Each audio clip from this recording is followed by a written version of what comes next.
So this week I'm not going to use the board at all because there are not really any important new concepts. There are a few new concepts, but they're not terribly important for us because they don't represent serious theories of mind. But I want to sort of connect what's happening this week to what's been happening through the semester.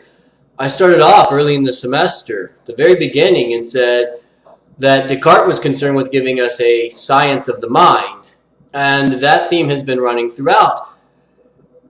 What we want to have is a science of the mind, and science delivers us laws, explanation, prediction, ability to control things. And so our motivation in moving from one theory to another theory throughout the semester has been on these grounds, these desiderata, these criteria we have for adjudicating disputes and evaluating a theory as to whether or not it could underwrite a science of the mind. In doing this, we're aiming to get rid of anything mysterious, where mysterious means something like cannot be accounted for by science. We could opt out of this and go to a mysterious theory, but we can't opt out of this and go to a mysterious theory once we stipulate that what we're after is a science of the mind. And so the dialectical development from one theory to another theory has been based on these sort of concerns. If we find something mysterious in a theory, if we find that a theory fails to give us laws or underwrite predictions, control, and explanation, then that counts against the theory, motivates us to put in place a different theory. And at times we've even seen, well, we abandon one theory based on problems for another theory. We then find new problems with that theory, and maybe we return to the other theory. We saw this when we looked at Cummings, right? We had moved away from identity theory to functionalism. New problem with functionalism, maybe we move back to identity theory. We see this again with Kim's response to Davidson, right?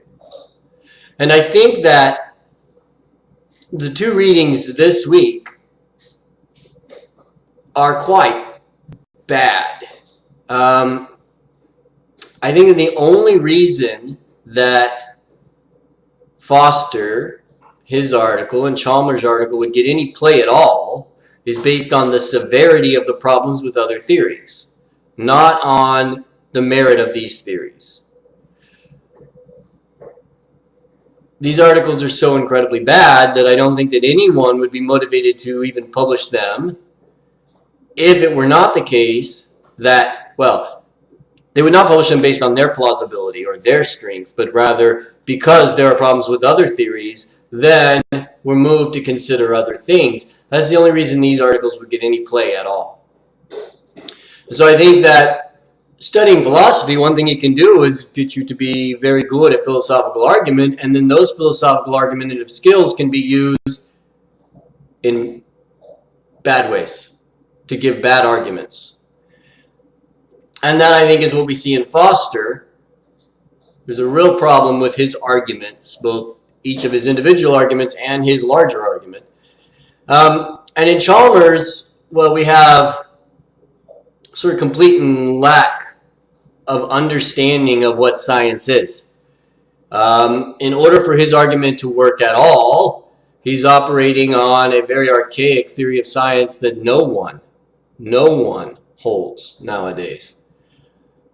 I do have to give something of a disclaimer. Well, first off, I'm going to be largely negative this week. I don't think there's much positive to be found here, but I do encourage anyone who is motivated by these two articles, convinced that they work as arguments for dualism, to press that fact. Both of these articles are something like our arguments for dualism. Return to dualism. Why? Because of all the problems with the other theories. I think that they're miserable failures as arguments for dualism, but if anyone wants to argue that there are real good arguments here for dualism, then I encourage you to make those arguments. I have to make a disclaimer that I have something of a conflict of interest when it comes to Chalmers, because I've had a long-standing personal and professional beef with Chalmers that goes back more than 10 years. And I think that maybe, I have to be careful here not to fall into pure ad hominem, but maybe Chalmers has something of a conflict of interest himself. Philosophy, despite popular opinion, as a profession, can deliver large amounts of money and prestige, power, the ability to travel around the world, to get paid to give talks, to get yourself on TV shows and working for movies. And what Chalmers does is at least indistinguishable from what someone might do if they were motivated for personal and professional reasons as opposed to philosophical reasons. And so I think that the performance of Chalmers looks very much like the performance of someone with a conflict of interest, who is interested in promoting themselves personally and professionally as opposed to doing good philosophy. Still possible to be motivated that way and do good philosophy. I think there are real problems in Chalmers' philosophy. But there are reasons to give a bombastic, controversial view of mind, because if you can do that, then you can support yourself professionally and gain a great deal of power and prestige in doing it. So, I have a conflict of interest with Chalmers, and that may influence my treatment of Chalmers, but I think that I can withhold my judgments of Chalmers to be purely professional. So both these articles, something like arguments for dualism, or at least they present themselves that way. And so Foster says, well, dualism, that is to say that mind and its content is not physical, is not a product of the physical, and is not reducible to the physical. His definition of dualism. And then he gives arguments against dualism. Now, what's important here for the structure of Foster's large argument? He's giving 4 or 5 arguments against dualism, against other theories of mind. Based on that, he's then going to consider what's left, and he says what's left are dualism, particularly interactionism and epiphenomenalism. Then he argues against epiphenomenalism to deliver home interactionism. I'll explain these things when we get there. But the structure of his argument, his later positive arguments against epiphenomenalism for interactionism, only hold if we accept that he's already ruled out all other theories of mind.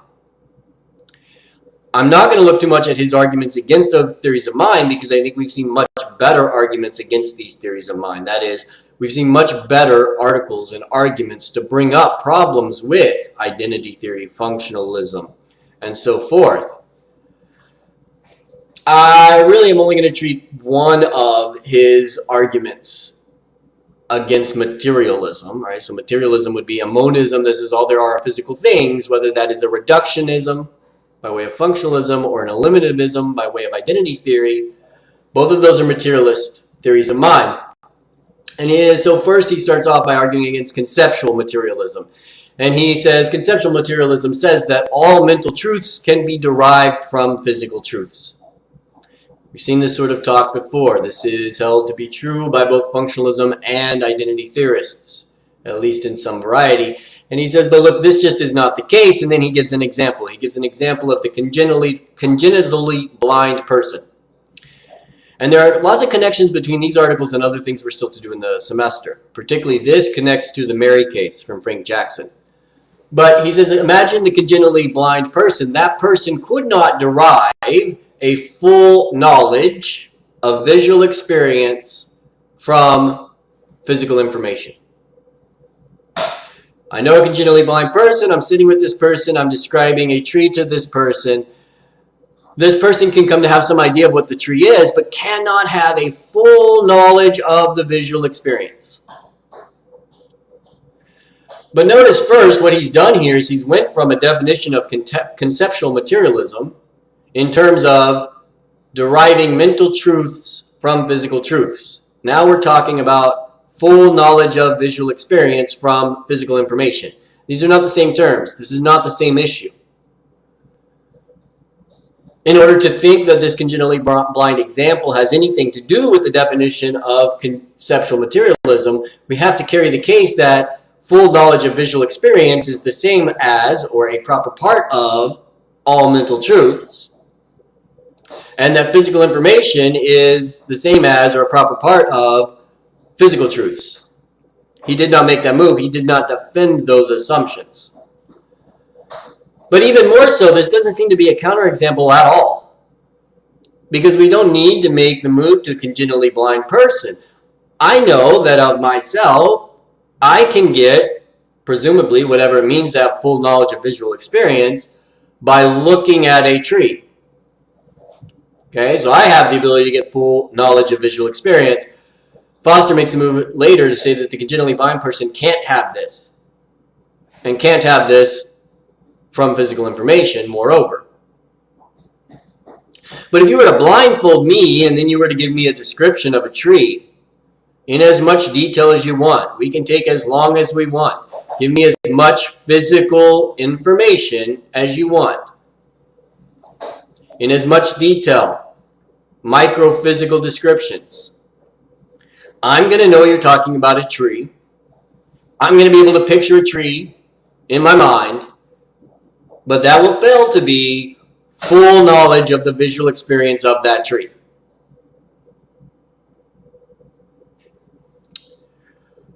So the fact that we cannot get a congenitally blind person to have full knowledge of the visual experience of a tree from all the physical information of that tree doesn't seem to have anything to do with what's going on here. It's true of me also. Does that show that mental truths are not deducible from physical truths? Well, I don't know. That could be true, but the example doesn't have anything to do with that. Moreover,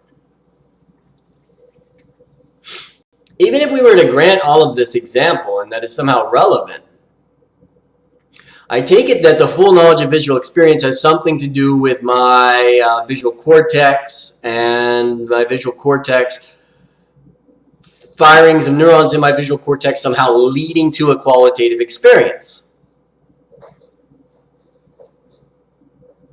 The physical information alone does not do that, but rather its interaction with my visual cortex by way of sense data, etc.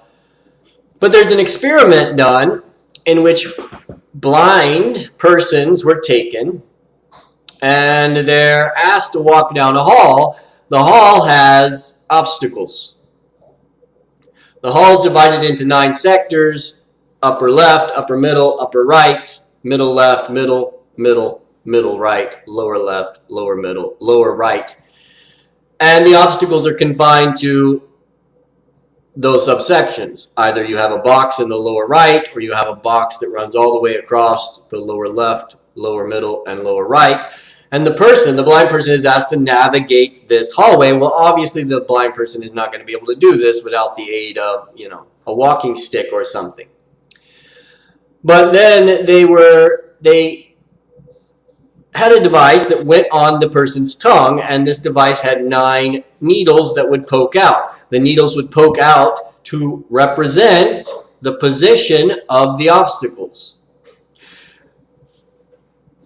When this was done, it was found that the blind person could successfully learn to navigate the hall based on the pressure of the pins on the blind person's tongue to represent the obstacles in the hall. Okay, this is far short of full knowledge of the visual experience. This I grant. However, what was interesting is it was found that through time, the input from this tongue depression device was actually activating the visual cortex. And if this is the case, how can we say that there's not a qualitative experience connected to that activation in the visual cortex based on the tactile input on the tongue from this device? Now, obviously, this is very low definition. We only have 9 input points here. But if we were to make it much more fine-grained, then we're making it much closer to visual input. And if it's using the visual cortex, then what's to say that there's not a qualitative experience associated with that? And if there is, then how are we going to say that this person does not or could not come to have, through more and more fine-grained input system on the tongue, a full knowledge of visual experience. It would be different than my visual experience, but my visual experience is different than your visual experience. Moreover, I think visual experience is a matter of degrees. Some people see better than others. Some people are nearly blind. So it doesn't seem that there's anything here to motivate us, one, to think that it matters that a congenitally blind person, if it's true, could not have full knowledge of visual experience from physical information.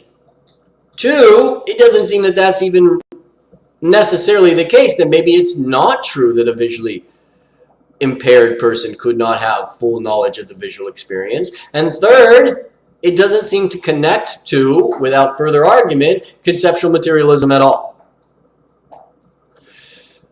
Okay, so this has to do with one of Foster's arguments against the other theories of mind, particularly those theories of mind that involve conceptual materialism. Okay, he has other arguments against the various theories of mind. Fine. I think all of his arguments are as bad as this one, but we have other arguments against the various theories of mind. Okay, if and only if we accept these various arguments, not the ones Foster gave us, because his are really bad, but all the arguments we've been looking at throughout the semester that raise problems for the theories of mind, if we are completely convinced that we can't get around those problems, that those problems are fatal to the theories, then and only then does the second part of his paper come into play. And those are the arguments for dualism. At first, he sort of does some spinning. He considers other possibilities, and these are somewhat interesting for us because they do represent other theories of mind, but not enough to actually warrant being written on the board because these are not well-received theories of mind. But first, he says, well, dualism, that mind and body are different things, something like Cartesian dualism, substance dualism, does not entail causation. This is true. Remember, the issue with dualism was that, one, we have the doctrine of dualism, the theory, and the common sense idea that there is mental causation. The theory of dualism itself did not entail causal interaction. It was the common sense belief that there is causal interaction that caused a problem for dualism. Here, he's saying that dualism does not entail causation. True. It could be the case that merely the mind and the body were programmed, say, by God, so that anytime there's a change in the body, there's a corresponding change in the mind without any causation going on. Mind and body each run in parallel, like the soundtrack to a movie and the visual tape of a movie. When you watch a movie, if they're put together well, the sounds happen at the same time as the video, but the video does not cause the sound, right?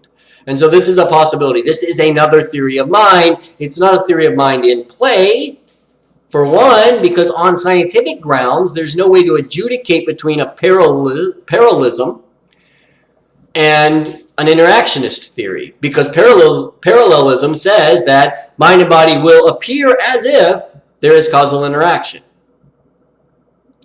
There's not, but it will look just like there is. Well, if it looks just like there is, then in order to predict, control, explain, we ought to investigate it as if there is. And so parallelism could not be established on scientific grounds, but only on purely metaphysical grounds. The move to posit parallelism would not be on scientific grounds and therefore would be mysterious. This is fine if we're not looking for a science of the mind. We are looking for a science of a mind, so this is a theory that's not open for our consideration. He then says, dualism must choose between interactionism, that is when there is mind-body causation, and epiphenomenalism.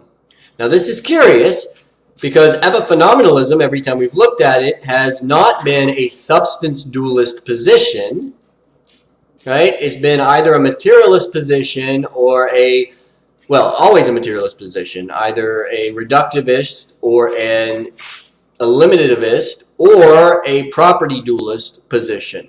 Right? And some of those overlap. But here we're saying epiphenomenalism in a very curious way. We're saying epiphenomenalism inside substance dualism. There is mind, there is body as different substances. And mind does not interact with body. And so that's just sort of a note on the fact that he's given us a curious variety of epiphenomenalism.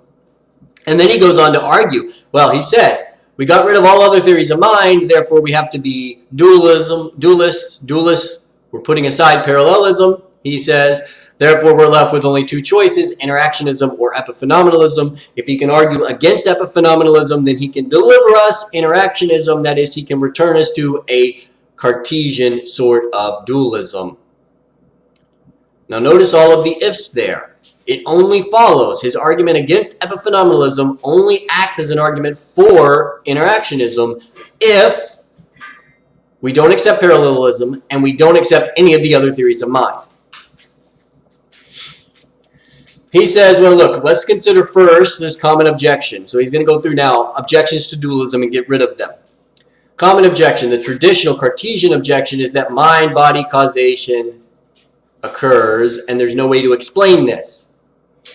And he says he cannot understand what this objection is at all because in order for it to work as an objection, we must hold that mind-body interaction, mind-body causation is physical causation, but by definition, mind is not physical, so it is by definition not physical causation. Okay, that seems fine. But then he says, why would we think in the first place that it is physical causation? Well, the answer there is that because the kind of causation we understand is physical causation. The understanding we have of causation, the laws we have about causation that allow us to predict, control, and explain are based on physical causation. You could posit some other kind of causation, but we don't have laws for that. We can't predict, control, or explain based on that, and therefore you've given us something mysterious. He says, well, look, one thing that's taken to be strange about mind-body causation is that mind-body causation is spatiotemporally continuous.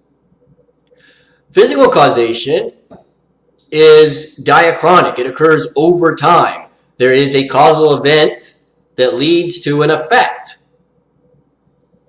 One happens at time t. The effect happens at time t plus some interval of time. All the laws we have of causation are diachronic. They occur over a period of time. One billiard ball hits another, and then after that, another billiard ball reacts. He says, but mind-body interaction is not of that sort.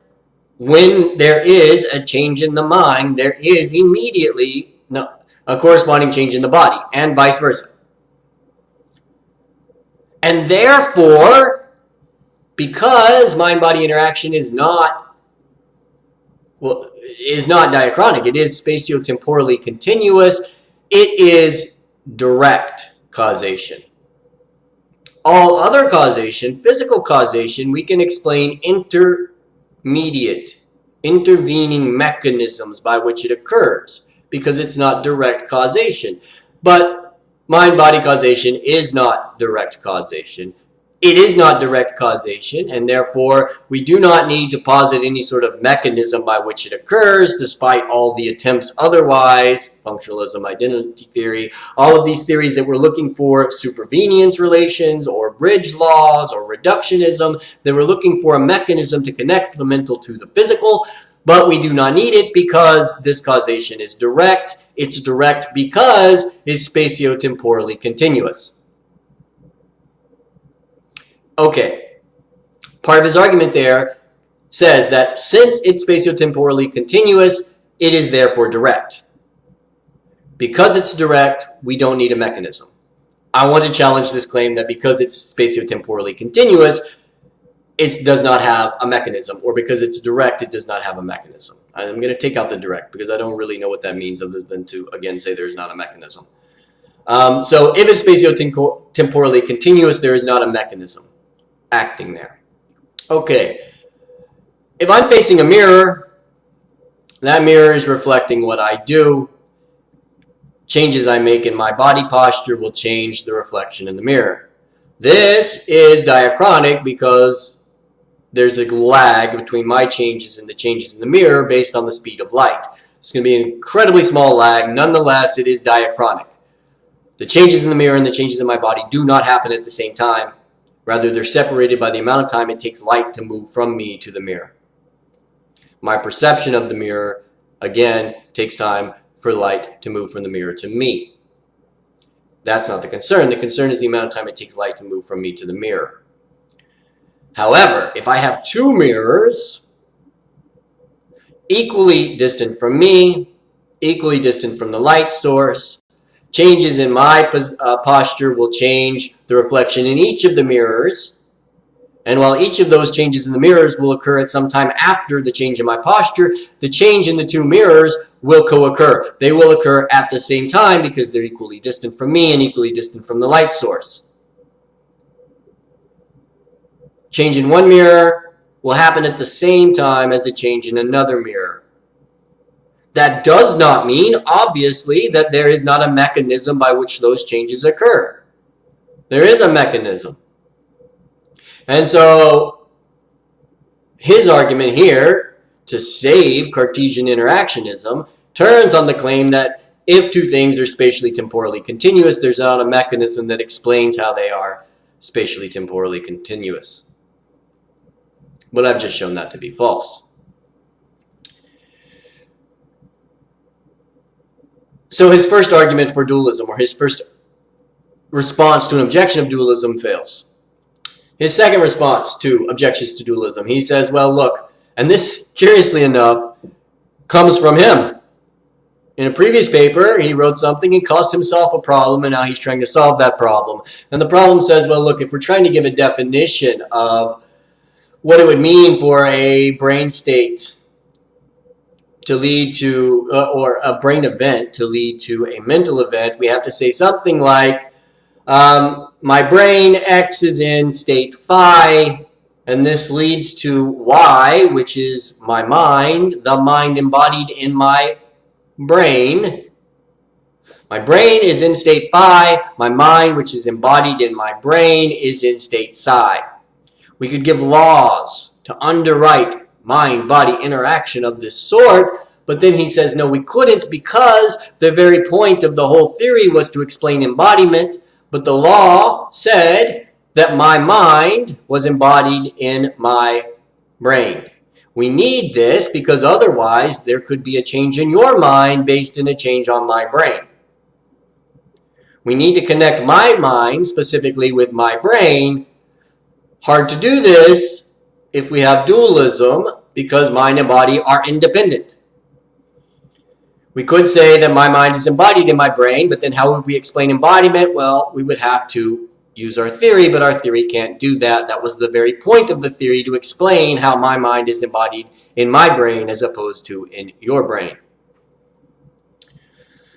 And then he says, well, but this is okay because then I can just put in my name and I can say, well, my Robert's brain is in state phi, and this leads to Robert's mind being in state psi. I don't know how this gets around the embodiment issue, but even worse, what we get here is idiosyncratic laws. Now, instead of having laws for mind-body interaction, we have a law for my mind-body interaction, and maybe even my mind-body interaction at a given time t, and a different set of laws for your mind-body interaction, and a different set of laws for my fiance's mind-body interaction, and so on for everyone who's ever existed, and possibly for everyone who's ever existed at every time slice. Okay, well, that's not the form laws take. We could allow it. It would allow you to predict, control, and explain me if you knew the laws about my mind-body interaction, and I could predict, control, and explain your performance if I understood the laws of your mind-body interaction. But at the very least, this leads to really big problems. We want science that can give us laws to predict, control, and explain, and we want this to be useful. If there is a different set of laws for every single person's mind-body interaction, this is exponentially worse than the problem that was supposed to face identity theory with multi-realizability, because now we have vastly multi-realizable. And so if this is a move to solve a problem with the inability to give laws for mind-body interaction on dualism, then what we've done is solve that problem by leading to many, many more problems. And then he talks about the K balls, the balls of K metal, which have a law that say that anytime K is charged in a certain way, there is a spark of light within a certain radius of that ball, indeterminate where that within that radius that spark will occur. Put two K balls together, there's two sparks in between the two balls within each of their radius. And then we cannot say which of the sparks was caused by the charge of which of the K spheres. Maybe, possibly, but this is an epistemic issue. Do we really want to say that there is not an ontological matter of the fact about which light corresponded to the charge of which K sphere? If we do, we've led again to very severe problems. That there exist laws that have no use for prediction, control, and explanation. It's a big problem if we want a science of the mind that can predict, control, and explain. So if the way to get around the problem with being able to give laws of mind-body interaction is this, then again, we've led to much bigger problems. He then moves on to Davidson, and he says, well, Davidson's theory, I'm not going to spend much time on this because he himself says that Davidson's theory is not really an objection. But one thing he does there that's interesting is he says that Davidson's theory entails that the mind is holistic in nature and that we could not have a single isolated propositional attitude. Rather, propositional attitudes are defined in terms of other propositional attitudes, and the mind is this complex, holistic system, and so giving laws of propositional attitudes involves giving laws of the entire mental system, and these would be vastly complicated. Okay, but we already knew that mind-body interaction was vastly complicated. Then his final objection, he says, well, if epiphenomenalism is true, then mental states are not intentional. They're not about anything because the epiphenomena, the mental property, is not causal and therefore cannot be about anything. Okay, maybe. Let's assume that is true. And if that's true, then there's no difference in a mental state event and mere bodily movement.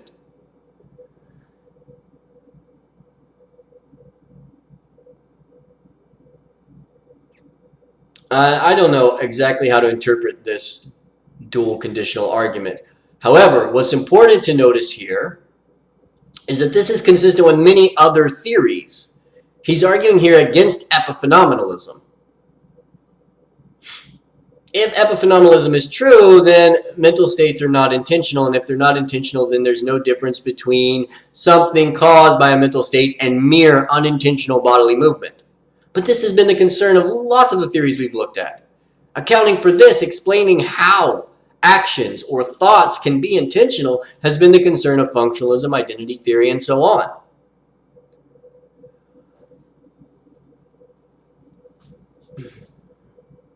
Then he talks about subjective idealism. This is again a theory that we have not talked about, but it is a monistic theory. We had dualism, then we went to monism. Monism we talked about. Initially, I said there was the possibility of idealism, but we're only concerned with physicalism or materialism. But subjective idealism would say that idealism would say that all there are mental properties. There are no physical properties. There's only one kind of substance, and it is mental in nature. He's not going to concern himself with that, and we're not going to concern ourselves for that, for the same sort of reason that we're not concerning ourselves with parallelism. Because even if it were true, within the fact that everything is mental, some things appear physical, and the way we go about predicting, controlling, and explaining things in the world and others' behavior is just as if those physical things were actually physical things and not merely mental things. So there's no empirical difference between idealism and physicalism. It's a mere ontological move based on non-scientific reasons and therefore pure metaphysics, not something that concerns a science of the mind. And then he says that he has a different theory of his dualism, and I really don't understand what it is. He doesn't even talk about it. He just refers us to another one of his papers. And I have no idea who Foster is. He's not a big name. He gets play here because he's defending dualism. Holy crap, someone that defends dualism, that's sensational. That might get you in print, but no one takes dualism seriously. So that's why Foster's not well known. He talks about topic neutrality, and this is sort of an interesting point. He says, well, look, if we were to give a complete physical description of the world, I can't divide up, and we've seen this stated before last week, that we can't divide up this full physical description in interesting ways. We can't connect it to the topics that are interesting to us for prediction, control, and explanation. Those topics are stated in special science terms, in mental terms, in psychological terms. And so this is an interesting point to push a little further to see that, this really is the case, that a purely and exhausted physical description of the world would not give us what we want for prediction, control, and explanation. So we can think about describing a given object in terms of its entropy. And entropy can be captured by a 6n-dimensional phase space. That is, there's a phase space where for each particle, we describe its position in the x, y, and z planes and its momentum in the direction of the x plane, the y plane, and the z plane. For each given particle, we can describe the position of that particle by 6 variables, and then we can do that for each particle in the object where there are n number of particles. So we have 6 times n, where n is the number of particles, variables. That collection of variables would give us an exhaustive account of the physical state of a given thing. But even for a small physical thing, there are going to be an exhaustively large number of variables here. And while we've given a complete physical description of that object, that's not going to be useful for us. We're not going to be able to look at that description at all. But even if we could look at that description, we're not going to be able to look at it and say, oh, I know that that's an apple, or I know that that is Robert, and I know that right now he's giving a lecture. That description is topic neutral. We can't put it in interesting categories for prediction, control, and explanation. Okay, this has nothing to do with dualism unless we think that there's no other way for any of the other theories to account for this issue. But of course, we've seen even early on with identity theory that the issue was that the mental was a different way of describing the physical, and then later we saw that that mental way of describing the physical is more useful for us. That doesn't say that there is a mental that is substance different than the physical.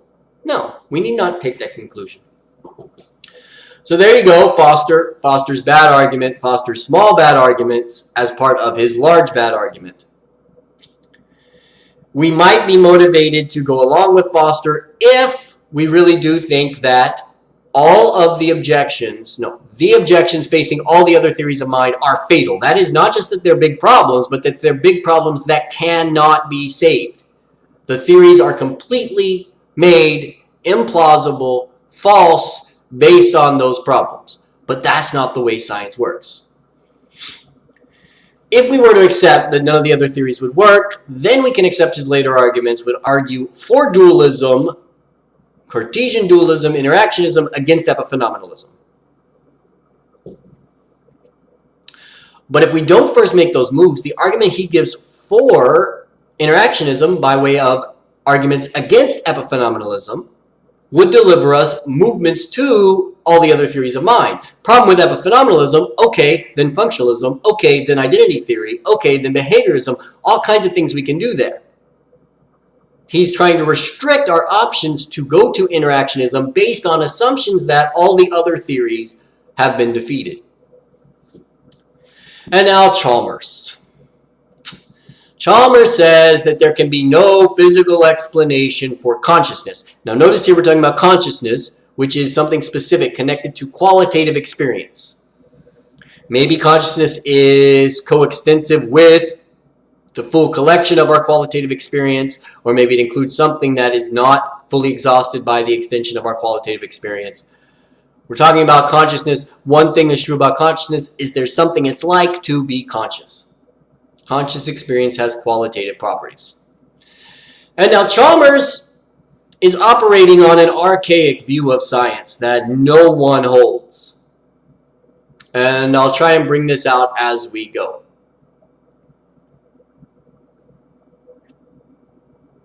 But because we're concerned with giving a scientific theory of mind, we should be making our moves based on scientific reasons. He's giving us scientific reasons, but these scientific reasons are archaic. They're not the reasons of today's science. And therefore, if they motivate anything, they motivate something for someone who lived 200 years ago, not something for us.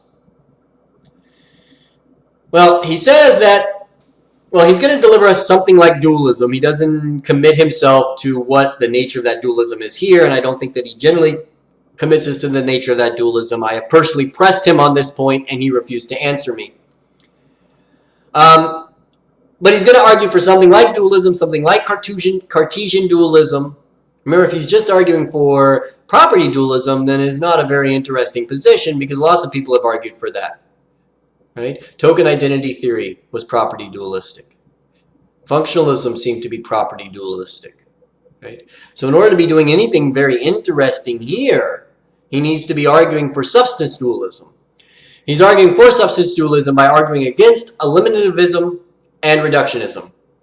Identity theory is eliminativist, so if we defeat eliminativism, we've defeated identity theory. Functionalism is reductionist, so if we defeat reductionism, we defeat functionalism. If eliminativism and reductionism are our only options, then we've defeated materialism, and then we've delivered dualism. That's the nature of the argument. Lots of assumptions there that we do not think should be held true. We don't think that functionalism and identity theory are our only options, or that eliminativism and reductionism are our only options. Maybe there are other options within materialism. If so, his argument does not go through. If he's defeated, is it really the case that Cartesian dualism is the only sort of option remaining? Well, no. For one thing, subjective idealism is remaining. Not on scientific grounds, but still remaining. But part of the issue with Chalmers is that he's talking about logical supervenience. And I'll go through and show that that doesn't have anything to do with scientific grounds. But, so his argument, if eliminativism is not true and reductionism is not true, then substance dualism is true. And eliminativism is not true because of our personal experience. By your own first-person experience, you know that you have consciousness, and so we cannot eliminate consciousness. Okay, I will grant this. However, he's arguing against no one here, because this is not what eliminativism is. No one is a qualitative eliminativist. No one says that we should say, once we get the right theory of mind, that there is no qualitative experience. No one said that. Eliminativism has always said that we get rid of the mental substance. There is no such thing as mental substance or mind as a mental substance beyond mind as a way of understanding a physical substance. No one was eliminating qualia there. And so he's equivocating on the meaning of the term eliminativism. If we take eliminativism to mean the elimination of qualia, then personal experience says eliminationism is false. Eliminativism is false. Why? Because I know there's qualitative experience. I have it. Okay, but that's not what the word eliminativism means. That's not what eliminativists have been claiming. And so he's presenting it as if he has a good argument based on equivocation between two different meanings of the word eliminativism. He's arguing against a straw person, a position no one holds. Okay, but then there you go. If eliminativism is false and reductionism is false, then substance dualism, the structure of his argument, I think there's problems with that structure, but if we take it to be the case that he's shown eliminativism to be false, which he is not, then he needs to show reductionism to be false to deliver substance dualism. Reductionism is false because there is no supervenience. There's no supervenience because there's no plausible account of how this supervenience relationship could go about. I'm just going to put that aside for a second. I'll come back to it. That's the structure of his argument. And then he says, well, in order to do this, we must show that consciousness cannot logically supervene on the physical. Again, I'm going to shelf this for a second. One way he goes about doing this to show that consciousness cannot logically supervene on the physical is to consider the logical possibility of zombies. If zombies are logically possible, then it is not the case that consciousness logically supervenes on the physical. It is possible that consciousness does not supervene on the physical. And if it's possible that, then it's not logically necessary that consciousness supervenes on the physical. Shelving that again for a second. Zombies are just like us physically, even microphysically. If we were to give an entropic account of ourselves in terms of a 6n-dimensional phase space, a zombie would be identical, have the exact identical 6n-dimensional phase space description with all the same variables as me, but that zombie would fail to have qualitative experiences. Fail to have consciousness because it fails to have qualitative experiences. And so by saying zombies are logically possible, he's saying that this is a conflict with supervenience and a conflict with functionalism. Conflict with supervenience because supervenience says there can be no difference in mental properties without a difference in physical properties. There's no difference in the physical properties of me and my zombie twin, but there is a mental difference, namely I have qualitative experience consciousness, and my zombie twin does not. Violate supervenience. So if zombies are logically possible, it's logically possible that supervenience is violated, and therefore it is not logical, that is, it is not logically supervenient. Consciousness is not logically supervenient on the physical. The zombie case also is inconsistent with functionalism because my zombie twin is input-output identical to me. Given the exact same inputs, the zombie produces the exact same outputs as I would. But functionalism says that, well, consciousness just was defined in terms of inputs and outputs. But we're stating that qualitative experience is a necessary part of consciousness. My zombie twin does not have qualitative experiences, so my zombie twin does not have consciousness. But if my zombie twin does not have consciousness, then it's not the case that consciousness or mental properties are input-output definable. So that's the move to the zombie case and why he makes it. He says now, as a matter of fact, it's unlikely that zombies are naturally possible. Merely that they're logically possible. And so we're only concerned with the logical supervenience of the consciousness on the physical. Okay, and what does this have to do with anything? We're not concerned with logical possibility. We don't want logically possible laws of science that logically possible to underwrite prediction, control, and explanation. We want actual laws of nature, even if they're contingent logically, that allow us to actually predict, control, and explain. And so zombies are not actual because it's unlikely that they're naturally possible. Our world's a natural world, so that it's unlikely that they're in our actual world. So zombies are not actual, and zombies are not actual in any natural world. So then what is it we're even concerned with here? What does this have to do with anything? Our concern is a scientific theory of mind, not a logically possible, logically consistent theory of mind. We could give lots of logically possible, logically consistent theories of mind, including parallelism and subjective idealism. But that's not what we're after. We're after a scientific theory of mind. It's logically possible that we live in a Euclidean plane. And if so, we have a consistent system that could predict, control, and explain things based on the Euclidean laws of geometry. But as a matter of fact, we do not live in a Euclidean plane. So what does it matter to say that it's logically possible we live in a Euclidean plane? That doesn't impact the actual Newtonian laws, the non-Euclidean laws of our plane of existence. Our plane is non-Euclidean. So the laws we need are non-Euclidean. It does not impact the truth or falsity of those laws that it's logically possible that we live in a Euclidean plane. It's neither here nor there. It's completely irrelevant.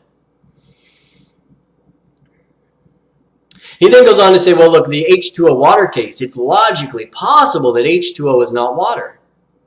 And this shows that consciousness is not reducibly explainable by the physical. I cannot give you an explanation of the conscious in terms of a physical reduction because it's logically possible that H2O is not water. And therefore it's logically possible that the mental is not the same as the physical. So what? That has nothing to do with anything. If I were to strike a match right now and drop it and the house burns down, it's logically possible that me dropping that match did not burn the house down because the dog came and pissed on it. That does not mean I could not explain to you why the house burned down based on dropping a match. I could. And so the fact that it's logically possible that something did not occur has nothing to do with whether or not I can give a reductive explanation of it. I can give a reductive explanation of dropping the match and how that produced flame and how that flame consumed the house. I could do that. The fact that it's logically possible that my dropping the match did not lead to the house burning down does not undermine the reductive explanation I could give for how it did actually in this case. He goes on then to say that evidence of consciousness is first person, not third person, and this is different than all the other sciences. None of the other sciences base their claims, their laws, their prediction, their control, their explanation based only on first person experience, but also third person experience. But I can have no third person experience of your consciousness, only of my own consciousness. This is a queer sort of thing, he says. But this is one place he turns on an archaic view of science. In order for this to carry any weight at all, it must be the case that science is only concerned with experiential evidence. Things I can see, touch. But science is not so concerned. Science takes into account indirect evidence all the time. It bases its claim on models, which have nothing to do with direct evidence. So the fact that I cannot have direct first-person evidence of your consciousness, that's just a proper case, one instance of indirect evidence. But science turns in every direction on indirect evidence. Theories are tested and adjudicated based on indirect evidence. If they weren't, the fact that we see a printout from the collisions of molecules in a cloud chamber would tell us nothing, and we could conclude nothing from that. But as a matter of fact, scientists do. They're not seeing those particles and they're not seeing those collisions, rather they're detecting them indirectly. Based on many things, the cloud chamber, the readout, the printout of what happened in the cloud chamber, or the screen presentation of what's happening in the cloud chamber, and lots of assumptions about how that screen representation connects to what's going on in the cloud chamber, and so on. It's all very indirect. That's the way science works. So the fact that I can't have direct perceptual evidence of your consciousness, the fact that there can't be third-person evidence of consciousness has nothing to do with what's going on here. This is evidentialism. This is a theory of science that goes back 200 years in its defeat. It was defeated 200 years ago. Scientists are not evidentialists. Van Frossen gets close to this, but even he allows some amount of detection. And so this move to say that there's something special about consciousness turns on an outdated or false view of science. One, it's a problem to assume that we ought to only count physical, perceptual evidence as evidence in science. That's a problem. It's a bigger problem if we think that science actually works that way, because there's evidence all over the place. Direct perceptual evidence all over the place that science does not act that way. So there's at least two objectionable assumptions about science here. At some point he says that the first person evidence for the existence of consciousness as opposed to the existence of my consciousness is inconclusive. That's a true statement, and it has nothing to do with anything. Science is not conclusive. Science does not prove things. No scientific evidence is conclusive. So to say that my evidence that you are conscious is not conclusive is not to object to anything unless it's to object to everything.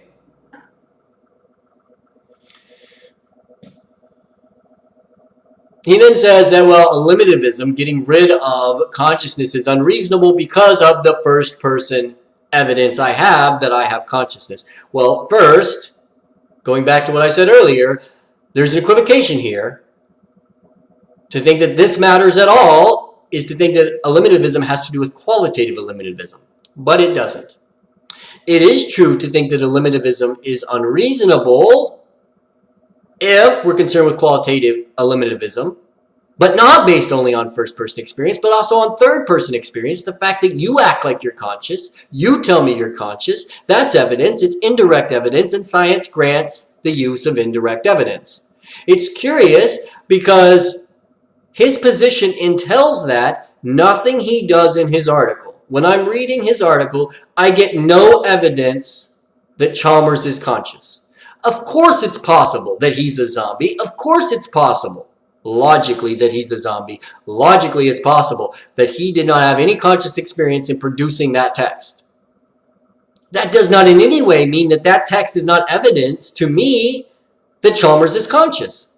It is evidence of that. So his position requires us to take that article is no evidence for Chalmers being conscious.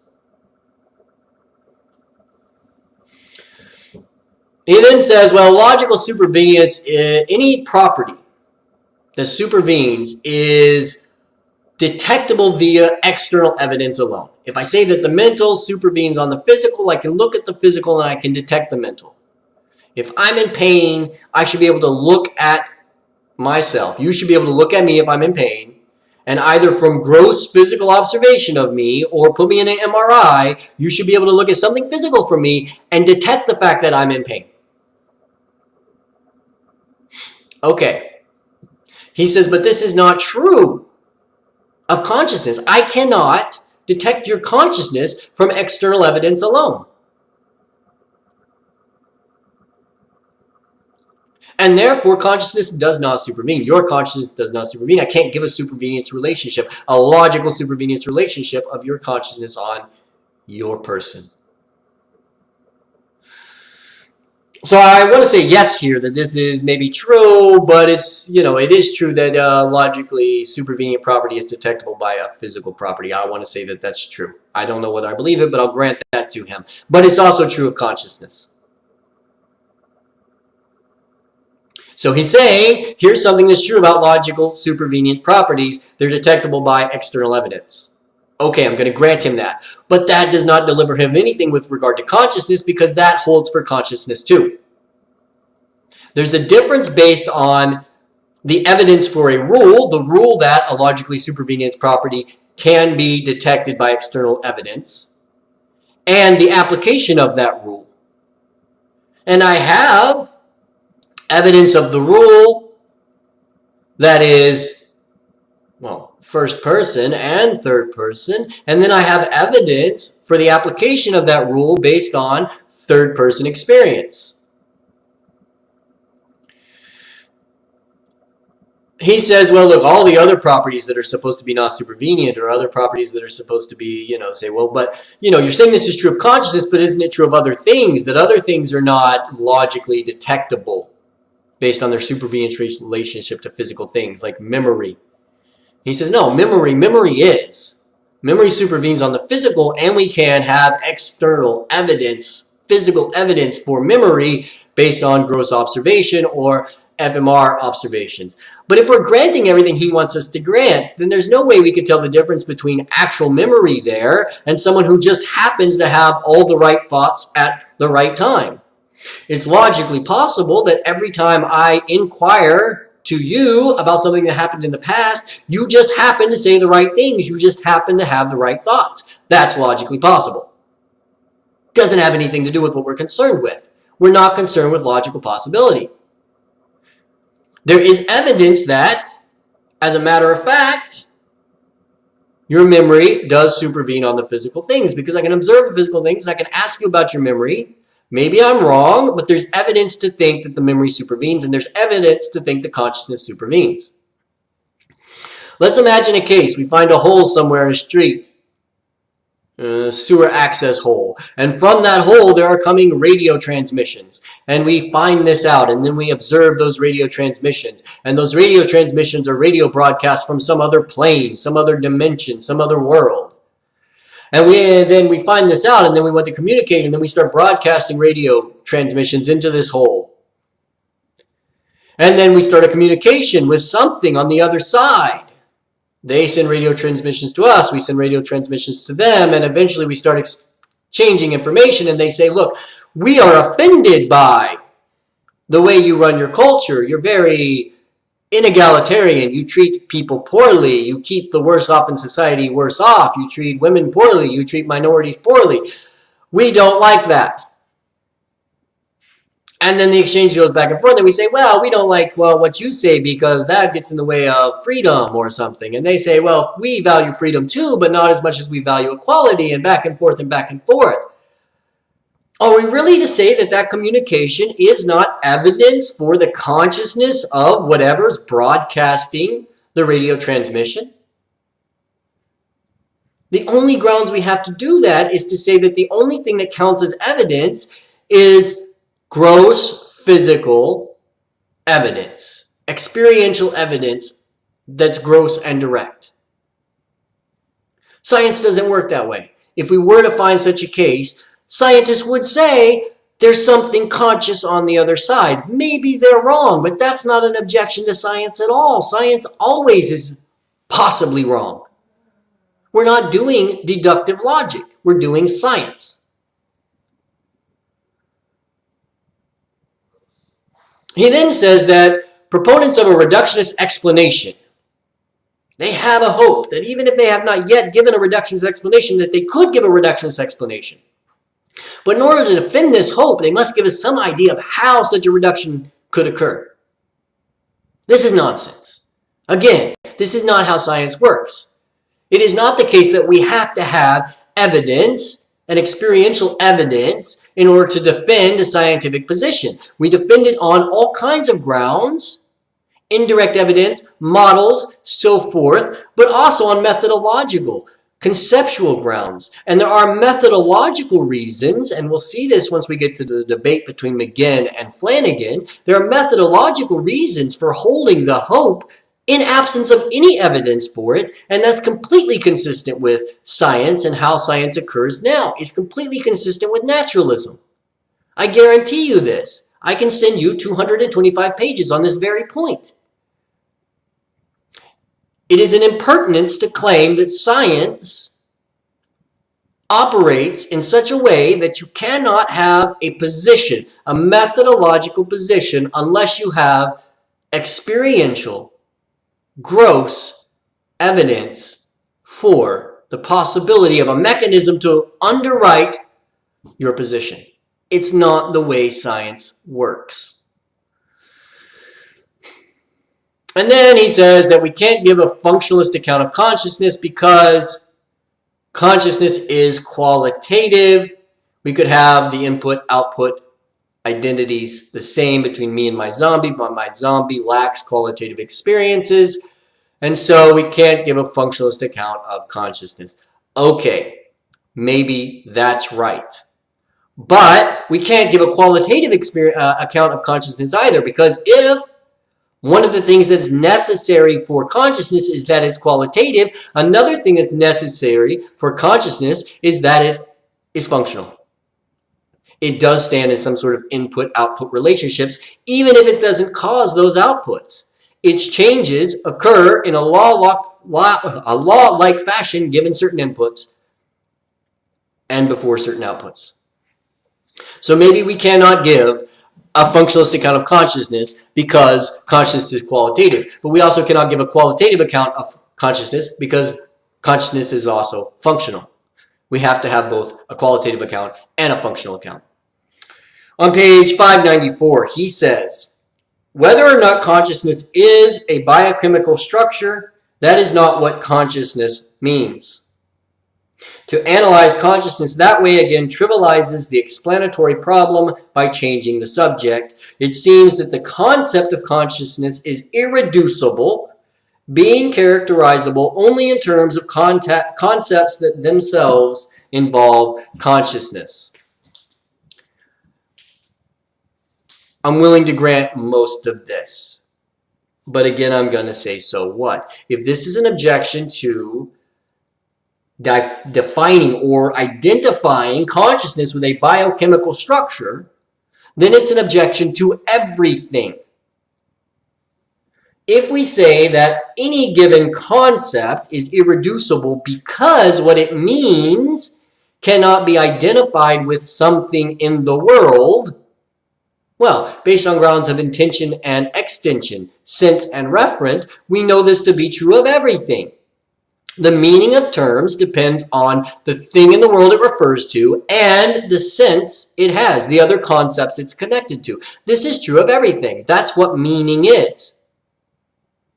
And so to say that we can't reduce consciousness because it is not, the meaning of the term consciousness is not exhausted by pointing to what it refers to in the world, but rather it has a sense to it, that's true of everything else. So if reduction doesn't work on those grounds for consciousness, reduction doesn't work on those grounds for anything. But at one point he claims, oh, it's right here. He then later claims that, well, but we could give a reduction of a biological entity or an ecological entity like a swamp in terms of physical. But if that's true, we are reducing something with a sense based on a referent. That's an inconsistency. 1, 2, 3, 4, 5, 6, 7, 8. 8 paragraphs apart. There's an inconsistency.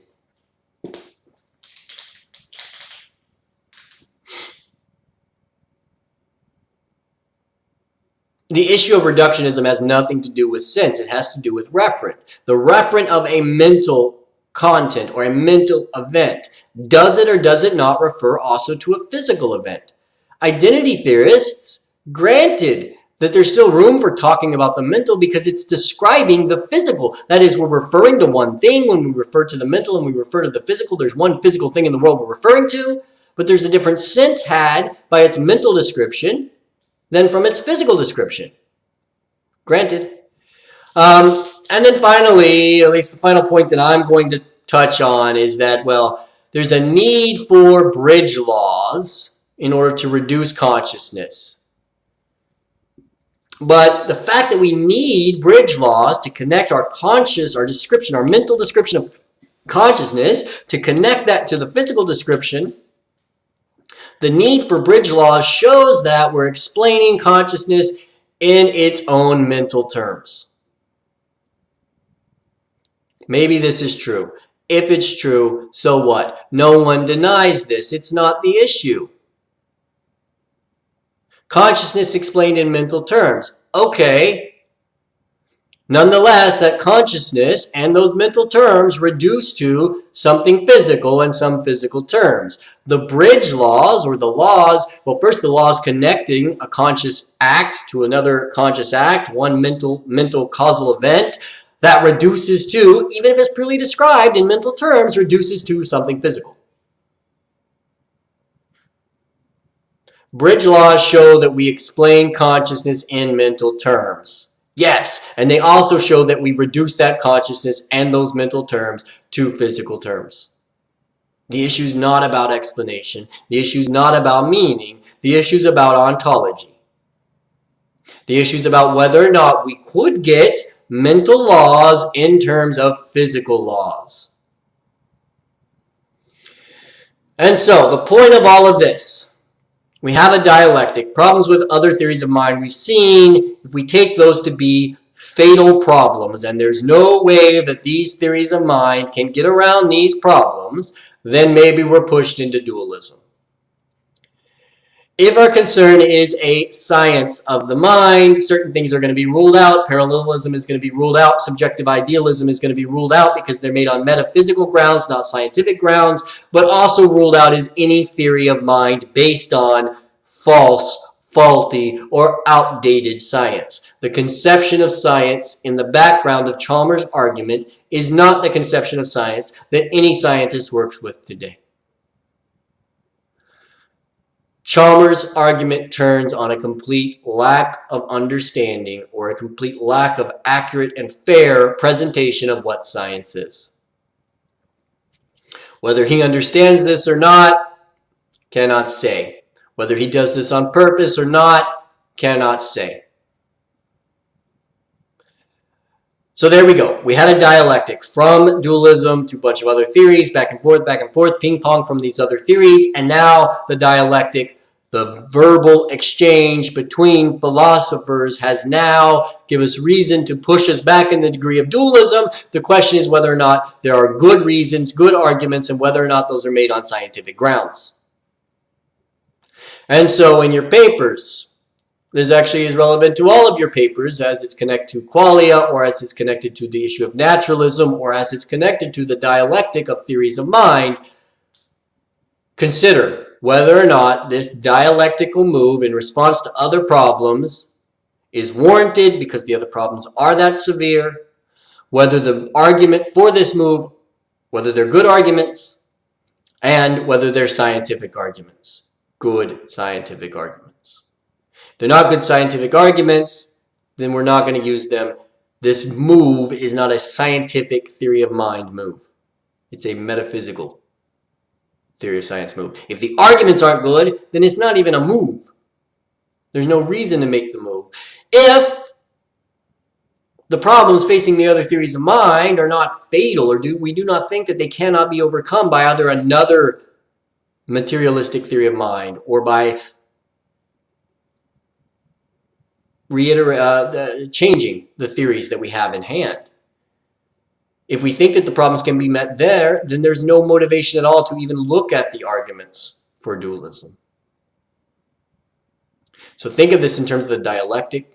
Think of this in terms of the impact of qualia, what that tells us about our theories of mind. And think about this in terms of science. The account of mind and mental content as a science of the mind. Qualia will be connected to one of the papers, the dialectic to one of the papers, and naturalism and science of the mind connected to another one of the papers. I hope to have another video up shortly, but I have to go read for that. It will hopefully be happier.